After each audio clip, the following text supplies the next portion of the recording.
दुनिया में कभी कोई तुम्हें तकलीफ हो जाए, मैं हर जगह बोलता हूँ, यहाँ भी बोल दूँ, अ से लेके ग तक इसी में शास्त्र बने हैं, इसी में वेद बने हैं, इसी में गालियाँ बनी हैं, इसी में गाने बने हैं।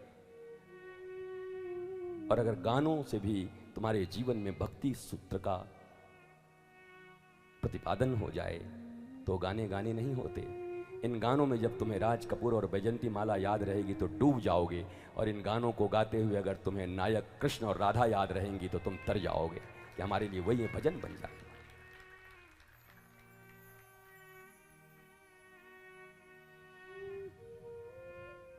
क्या गैर यहां अपनों तक के साए भी न आने पाते हैं। भक्ति का क्षेत्र कैसा है भक्त और भगवान के बीच में देखना। क्या गैर यहां, हम आए थे महाराज जी के पास, हमको देखे नहीं, हमको आने नहीं दिया गया, हमारे साथ बदतमीजी हुई, हम कभी नहीं जाएंगे, मत आना। क्या गैर यहां अपनों तक के साए भी न आने पाते हैं।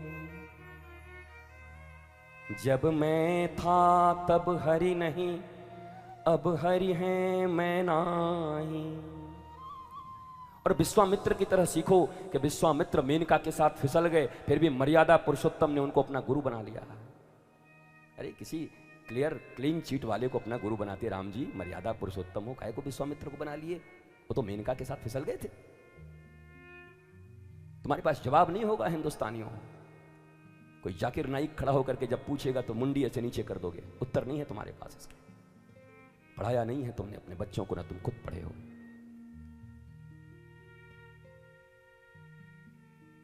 भगवान राम ने क्या उत्तर दिया कि सुन, विश्वामित्र ने जीवन में एक बार जो गलती की वो दोबारा नहीं किया। मेनका आई, फिर दोबारा उसी के लिए एक बार रंभा आई तो पत्थर का बना दिया। भगवान राम कहते हैं जो जीवन में एक गलती एक बार करे और फिर दोबारा चेत जाए, जीवन में वो गलती उससे न हो, ऐसों को मैं अपना भक्त नहीं अपना गुरु बनाने को तैयार होता हूं। दुनिया में अगर ऐसा मुझे कोई मिल जाए। नहीं तो मर्यादा पुरुषोत्तम ने कोई अमर्यादित कार्य नहीं किया रामावतार में, जितने करने थे वो कृष्णावतार में किया उन्होंने। झूठ फूट जो बोलना, जो कुछ करना है। पर एक ही उनसे पूछा जा सकता है, भैया इतने विवादित आदमी को गुरु क्यों बनाया है? भगवान कहते हैं बस ये गुण किसी के भीतर में हो, गिरो पर उठो, फिर वहीं मत गिरो उसी गड्ढे में। ये ज्ञान नहीं है। नई नई गलतियां करो, पर रोज एक ही सास से युद्ध चल रहा है, रोज एक ही बहू से युद्ध चल रहा है। बदल जो, एक दिन अपनी पूरी जिंदगी में सास के साथ एक दिन युद्ध का डेट निर्धारित कर लो कि सन इतने में मंगलवार के दिन आज सास से युद्ध होगा मेरे, बस उसके बाद दोबारा कभी नहीं, फाइनल भैया अब युद्ध नहीं होगा। अलग अलग गलतियां करिए पर वो रिपीट मत करिए। ये इंसानियत है, मानवता है, मनुष्यता है।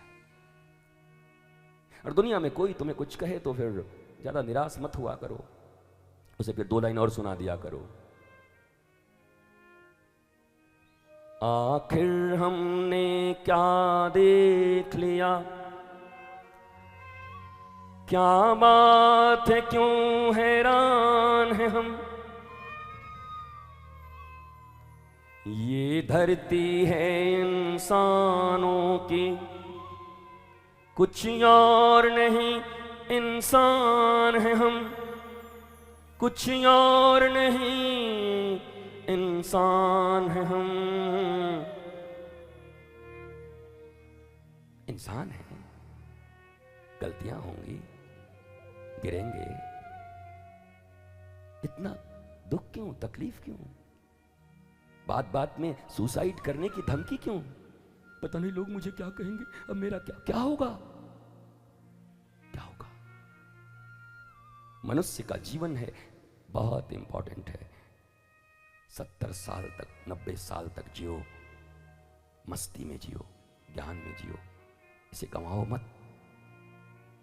किसी ने फेसबुक पे कुछ अपलोड कर दिया तो सुसाइड, वाई, क्या मतलब? तुम्हारी जिंदगी सिर्फ शरीरों में नहीं है, तुम शरीर से बहुत ऊपर हो। अगर सनातन संस्कृति को जानते तो ये सबसे लोवेस्ट परफॉर्मेंस है। शरीर, इंद्रिय, मन, बुद्धि, चित्त, अहंकार, तब आत्मा, इन छोटी छोटी बातों के लिए अपनी जिंदगी गंवा देते हो। मेरे यंगस्टर्स, मेरे प्यारे, मेरे बच्चों, देश दुनिया में जहां भी तुम सुन रहे हो, सबसे कहता हूं, बहुत वैल्यूएबल लाइफ है, ब्लिसफुल होके रहना है। छोटी छोटी बातों से कोई तकलीफ नहीं, मौज में रहिए। धर्म के नाम पर हंसना, निंदा करना। गुरुजी हम लोग साइंटिफिक तरीके से जीते हैं, अभी तो बता दिया, साइंस का अर्थ भी बता दिया, धर्म का अर्थ भी बता दिया, स्पिरिचुअलिज्म का भी अर्थ बता दिया। कोई प्रश्न हो तो पूछ लेना। हार्वर्ड से ही तुम्हारे बेटे बेटी हो तो उनसे बोलना, पूछ लें। कभी अगली कथा में अभी कहीं जाएंगे वहां बोल देंगे, लाइव होता ही है, वो भी देख लेंगे सब। तुम्हारे पास जवाब नहीं है, इसलिए तुम्हारे बच्चे नहीं मान रहे हैं इस बात को, क्योंकि तुम्हारे पास ही जवाब नहीं, तुम्हें नहीं जान। और इसमें तुम्हारा भी कोई दोष नहीं है। 1858 के बाद वो अंग्रेजी शिक्षा पद्धति ने हमें बर्बाद कर दी। हमारी अपनी संस्कृति की शिक्षा नहीं है। गुरुकुलम में 20 फैकल्टीज होते थे, एरोनॉटिक्स पढ़ाए जाते थे, विमान बनाना सिखाया जाता था। भारत के गुरुकुल से निकला हुआ बच्चा, याद रखो उस जमाने में भी ग्रीक हुआ करता था, भारत के गुरुकुल से जब कोई स्टूडेंट निकलता था तो नौकरी नहीं ढूंढता था, बल्कि विदेशी लोग नौकरी करने आते थे उस गुरुकुल के बच्चे के पास में। और आज भारत एकेडमिक क्वालिफिकेशन लेकर के और अपने बड़े बड़े होर्डिंग और बोर्डिंग लेकर के, मार्कशीट्स लेकर के नौकरियां ढूंढता फिर रहा है। नौकरी, नौकर हो तुम कि मालिक हो? हाँ? दुनिया में लड़ाई मालिक बनने की हो रही है, तुम्हें इतना नौकर बनने का क्या तकलीफ है? और अगर नौकर ही बनना है तो फिर कुछ 80 जगह बन जाओ, ठीक जगह बन जाओ। लंका के भरे दरबार में हनुमान जी आते हैं, रावण ने एक प्रश्न कर दिया, वाल्मीकि रामायण का यह प्रसंग है। कहते कपे, ए बंदर कौन है? हनुमान जी बोला, चिंतित पड़ गया, मैं कौन? हु एम आई? अगर ये पूछा होता हु इज रामा तो मैं 9 दिन की कथा सुना देता इसको, पर मैं कौन हूं? हनुमान का अर्थ होता है जिसने अपने मान का हनन कर दिया, या इंद्र की वज्र से जिसकी दाढ़ी चिन्ह को, ठुड्डी को चोट लग गई हो। अंजनी पुत्र, अंजनी तो इस युग में मेरी मां बनी है, इस जन्म में मेरी मां बनी है, अगला अवतार लेकर के आऊंगा तो पता नहीं कौन मम्मी बने कौन पापा बने, बदल जाएंगे ये सब। तो ये भी ठीक नहीं है, ओरिजिनल मेरा ये भी पता नहीं है। हु एम आई? मैं कौन हूं? रावण बड़ा विद्वान था, रावण ने सुना था कि ये तपस्वी राम का दूत है, तो जरा देखो दूत में कितना ज्ञान है, कितना नॉलेज है, कि ऐसे ही बंदर ही है उछल के केला खाने वाला और बाग उजाड़ने वाला। या इसके विषय में कहा जाता है, ज्ञानी नाम अग्रगण्यम सकल गुण निधानम वानरा नाम धीसम रघुपति परिभक्तम वात जातम नमामि मनोजम मारुत्य तुल्य वेगम जितेंद्रियम बुद्धिमताम वरिष्ठम। क्या ये वो है? तो रावण ने पूछा, कहते कभी बता। कहते हनुमान जी चिंतित हो गए, क्या करूं क्या करूं। माता सीता ने जो चूड़ामणि दी थी इनको, चूड़ामणि में सीता माता प्रकट हुई, बोले बोल नहीं तो तेरे स्वामी की बदनामी होगी, तो राम का दूत बन के आया है। रावण विद्वान है, बदनामी करेगा चारों तरफ के, राम के दूत ऐसे ऐसे ऐसे एक प्रश्न का जवाब नहीं दे सकते। बोला माता जी मैं क्या जवाब दूं, मुझे तो आ ही नहीं रहा है, मैं कौन हूं? कहते हैं सीता माता ने कहा मुझे गुरु बना तो मैं तुझे प्रबोध दूंगी।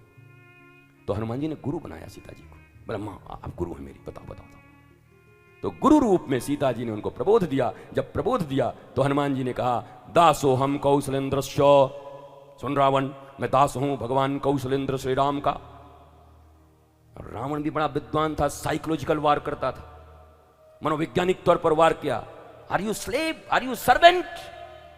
तू नौकर है? अरे मैं तो सोचा मेरे बेटे को मार दिया, अक्षय कुमार को, अशोक वाटिका उजाड़ डाली, मैंने सोचा कहीं का हिंद केसरी होगा, राजा होगा, महाराजा होगा। तू नौकर है? हमारे तुम्हारे जैसे लोग होते तो बोले आप नौकर है? नहीं मैं मैनेजर है। आईजी होते तो, सिपाही जी होते तो आईजी कह देते अपने आप को, आप सिपाही जी नहीं हम आईजी।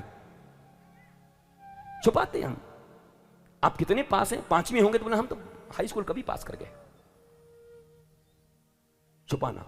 आप यहां के क्या हैं? बस समझ लीजिए राइट हैंड हम हैं। कितने राइट हैंड है बे? रावण है क्या? एक आदमी की एक ही राइट एक लेफ्ट होता है। किसी एक प्रभावशाली आदमी के बारे में पूछो तो 50 आदमी बोले हम राइट हैंड हैं। हम क्या रावण है क्या तेरा मालिक? रावण के 20 भुजाएं थी, उसके क्या 50 भुजाएं? राइट हैंड है। अपना पता नहीं है, अपना खोज नहीं है।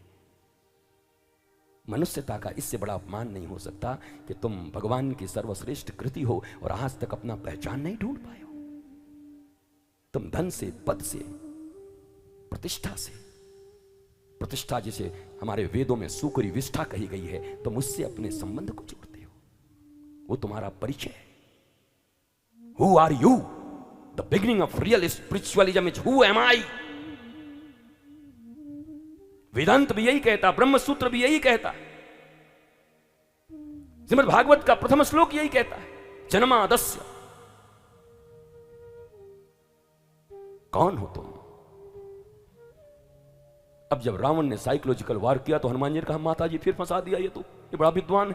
बोला तो तुम क्या बचपन स्कूल में पढ़ के आए हो? तू भी बता। अरे बोला मैं क्या बताऊं। फिर सीता जी ने प्रबोध दिया हनुमान जी को, होंगे ज्ञानी नाम अग्रगण्यम, पर यहां जानकी है, जनक की बेटी है, विदेह की बेटी वैदेही है। जनक होना एक बात है, जनक तो दुनिया में सभी हैं। जिसने बच्चे पैदा कर दिया वही जनक है। बच्चा पैदा करने की क्षमता जिस व्यक्ति के अंदर में, वो जनक है। जनक पैदा हुआ हर आदमी है, लेकिन अपनी गुरु के ज्ञान और साधना से जनक जब विदेह बन जाते हैं तो सीता जैसी वैदेही उनके घर में जन्म ले लेती है।